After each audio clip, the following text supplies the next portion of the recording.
Friends, competitive exams material ఛానల్కు స్వాగతం సుస్వాగతం అండి. ఈ వీడియోలో మనం ఇండియన్ పాలిటిక్స్ సంబంధించిన మల్టిపుల్ చాయిస్ క్వశ్చన్స్ను నేర్చుకుందాం. ప్రాథమిక హక్కులను సవరించే అధికారం పార్లమెంటుకు లేదని సుప్రీంకోర్టు ఏ కేసులో తీర్పు చెప్పింది? ప్రాథమిక హక్కులను సవరించే అధికారం పార్లమెంటుకు లేదని సుప్రీంకోర్టు ఏ కేసు తీర్పులో చెప్పింది? గోలక్నాథ్. ఆదేశిక సూత్రాలకు సంబంధించి ఈ కింది వాటిలో సరైనది ఏది? ఆదేశిక సూత్రాలకు సంబంధించి కింది వాటిలో సరైనది ఏది? ఆదేశిక సూత్రాలకు న్యాయ సంరక్షణ లేనివి. ఆదేశిక సూత్రాల అమలు కోసం కేంద్ర రాష్ట్ర ప్రభుత్వాలు ప్రత్యేక శాసనాలు వేయాలి. ఆదేశిక సూత్రాలు న్యాయ సంరక్షణ లేనివి. ఆదేశిక సూత్రాల అమలు కోసం కేంద్ర రాష్ట్ర ప్రభుత్వాలు ప్రత్యేక శాసనాలు వేయాలి. ప్రస్తుతం ఎన్ని ప్రాథమిక హక్కులు ఉన్నాయి? ప్రస్తుతం ఎన్ని ప్రాథమిక హక్కులు ఉన్నాయి? ఆరు ప్రాథమిక హక్కులు ఉన్నాయి. భారత రాజ్యాంగంలోని ఆర్టికల్ 22 ఏమి తెలుపుతుంది?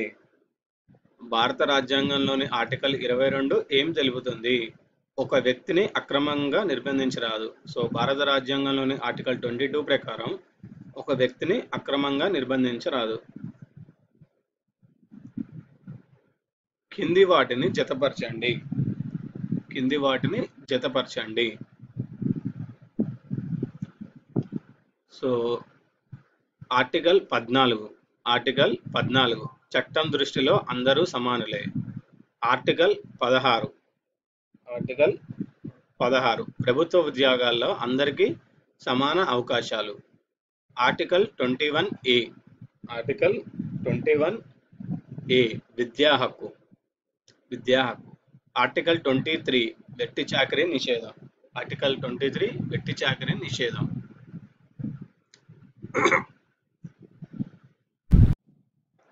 కింది వాటిలో ప్రాథమిక హక్కు కానిది ఏది? సో సమానత్వపు హక్కు అనేది ప్రాథమిక హక్కు అండి. ఆస్తి హక్కు అనేది ప్రాథమిక హక్కు కాదు. రాజ్యాంగ పరిహార హక్కు, మత స్వాతంత్రపు హక్కు ఈ రెండు కూడా ప్రాథమిక హక్కులే. కానిది వచ్చేసి ఆస్తి హక్కు. భారత రాజ్యాంగంలోని 14వ ఆర్టికల్ దేనిని తెలియజేస్తుంది? భారత రాజ్యాంగంలోని 14వ ఆర్టికల్ దేనిని తెలియజేస్తుంది? చట్టం ముందు అందరూ సమానులే. చట్టం ముందు అందరూ సమానులే అంశం నుంచి భారత రాజ్యాంగం ఎవరికి మినహాయింపు కలిగించింది? చట్టం ముందు అందరూ సమానులే అంశం నుంచి భారత రాజ్యాంగం ఎవరికి మినహాయింపు కలిగించింది? రాష్ట్రపతి, గవర్నర్.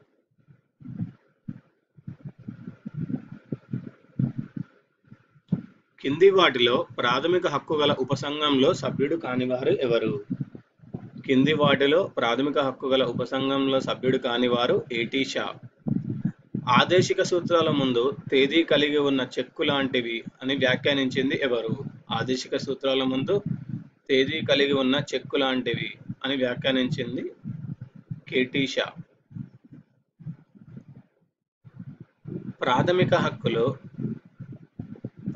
హక్కులు ఆదేశిక సూత్రాలకు మధ్య విరోధానికి కారణం ఏంటి?